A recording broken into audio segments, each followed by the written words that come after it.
Climate change is here, it is terrifying, and it is just the beginning. The era of global warming has ended, the era of global boiling has arrived.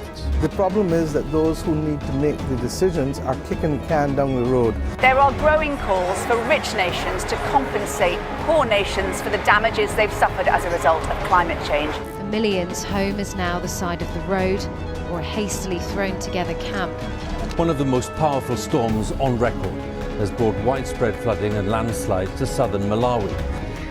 And please, I renew my appeal to the leaders of the nations to do something more concrete to limit polluting emissions. Our community is at the front line, so we experience the loss and damage in terms of flooding, erosion, and landslide. This is a moment of existential crisis, in fact. You cannot adapt to starvation. You cannot adapt to extinction. You cannot adapt to the loss of your cultures.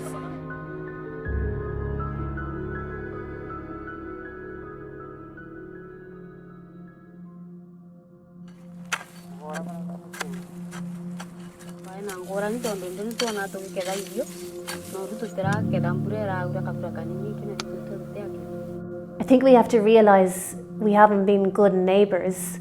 What we've done in this part of the world has caused damage in another part of the world. The natural response to that is we would try and help, and we wouldn't see it as a charity. It's our debt. Our leaders, politicians across political parties all need to play their part. They need to step up and they need to lead.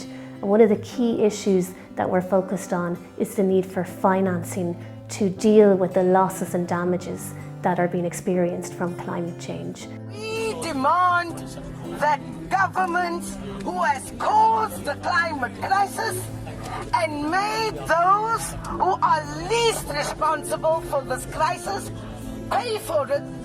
They owe us these reparations and they need to pay up now. For 30 years, nothing has been paid up on loss and damage. Finally, last year at COP, there was a breakthrough agreement on loss and damage. This is a massive milestone.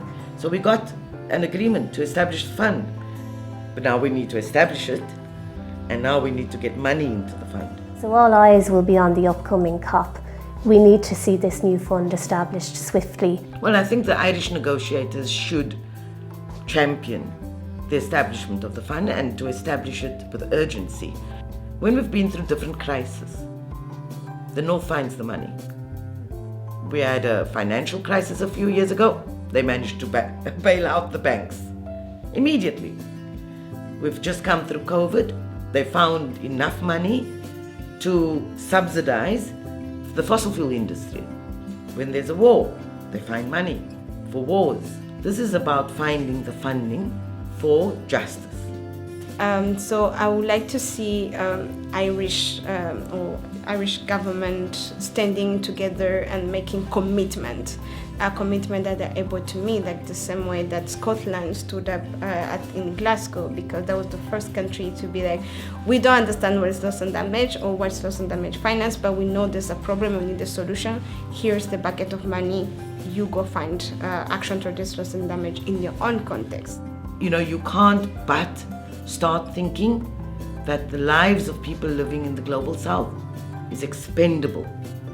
And that is deeply, deeply sad. That we will take care of our own industries mostly. When it comes to taking responsibility of what we've done to you in the south, sorry, there's no money, there's no support, you're on your own. That we can't allow. That doesn't address the climate injustice that we're all facing. It is high time that richer countries and corporations paid up for loss and damage. The answers are there, the solutions are there. We need to listen to the voices from the global south and we need to act on what they're telling us.